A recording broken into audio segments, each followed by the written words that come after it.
Ciao, amici, and welcome back to Flavors and Knowledge, the podcast where we explore the rich culinary traditions of the world and bring them straight into your kitchen. I'm your host, Chef Walter, and today we're taking a delicious trip to Spain right from the comfort of our own home kitchen. Spanish cuisine is a celebration of fresh ingredients, bold flavors, and time-honored traditions. It's simple, rustic, and deeply satisfying.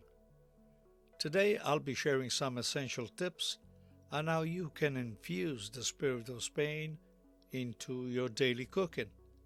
And of course, I have a fantastic recipe for you, a Spanish-style meatballs, or commonly known as albondigas, which is a courtesy of a friend of mine, Mark Beer, a talented baker I've known, and he lives currently in Barcelona.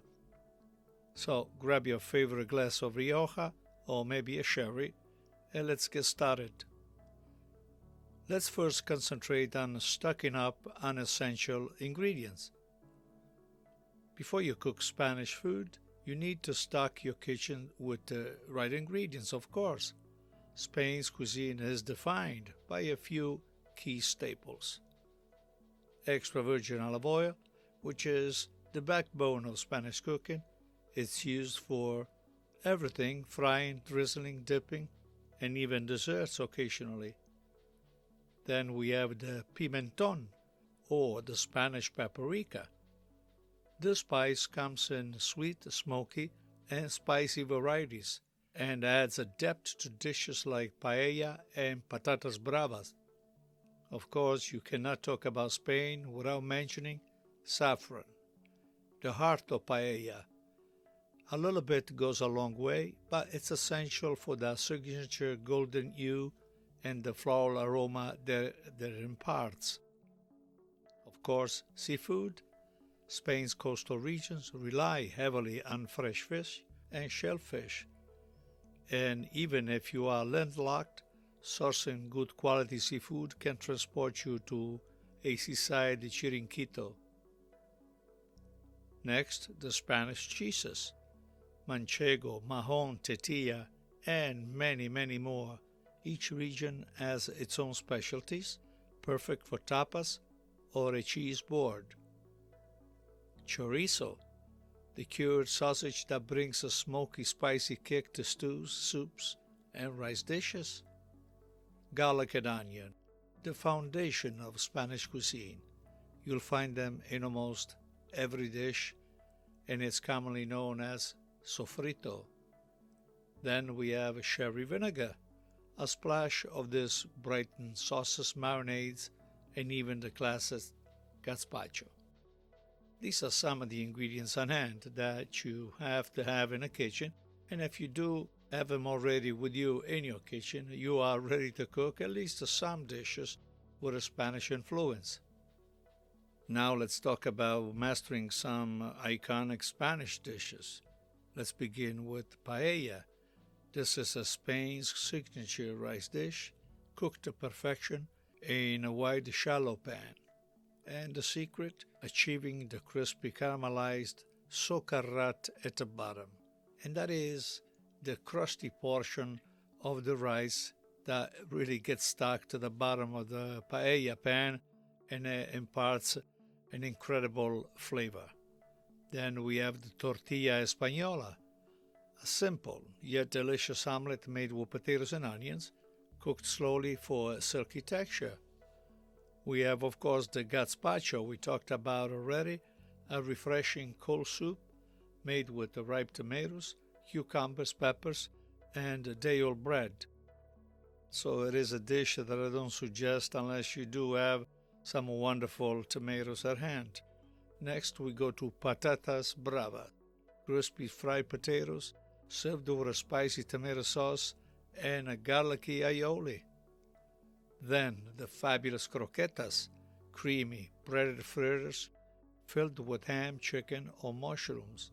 These little bites are really addictive. Of course, you can use even vegetables, and if you're a vegetarian, or you can, of course, choose even a variety of pureed legumes like chickpeas and lentils. Then we have a pan con tomate, which is a snack, toasted bread rubbed with garlic and ripe tomatoes, drizzled with extra virgin Spanish olive oil. It's very simple and satisfying. Lastly, albondigas, the Spanish-style meatballs, rich saffron-infused tomato sauce, and the link of the recipe will be listed on the show notes so you can download it and work with it in your own comfort of your kitchen. Let's talk about tapas culture a little bit. One of my favorite aspects of the Spanish dining is tapas. These small plates meant for sharing, and you really don't need to go to Spain to enjoy this experience at home.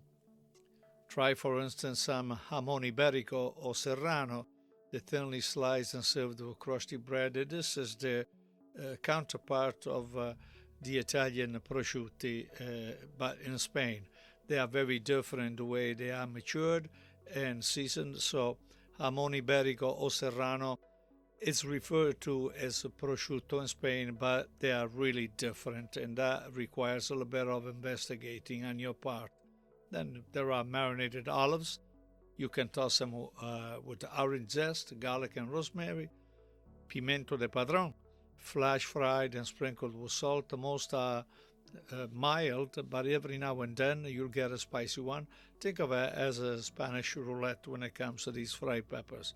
As far as the wines are concerned, you can pair your tapas with a good Spanish wine.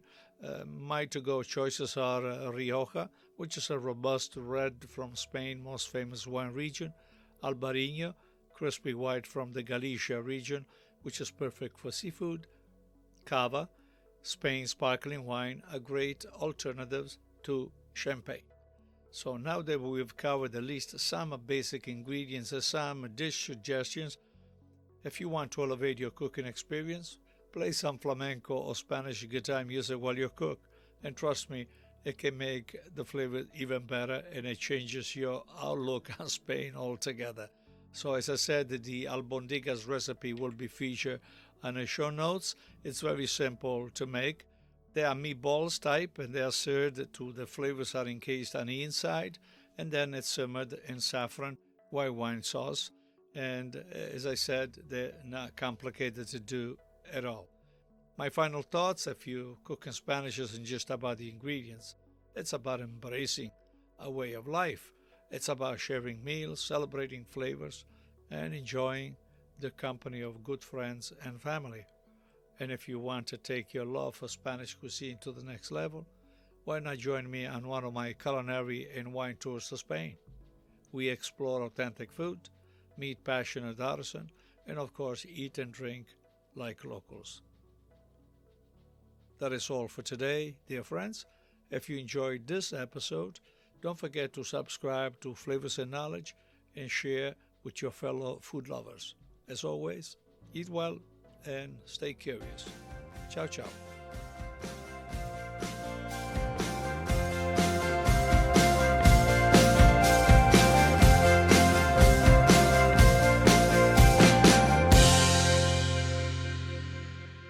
Flavors and Knowledge is brought to you by Chef Walter's Cooking School in Cranston, Rhode Island.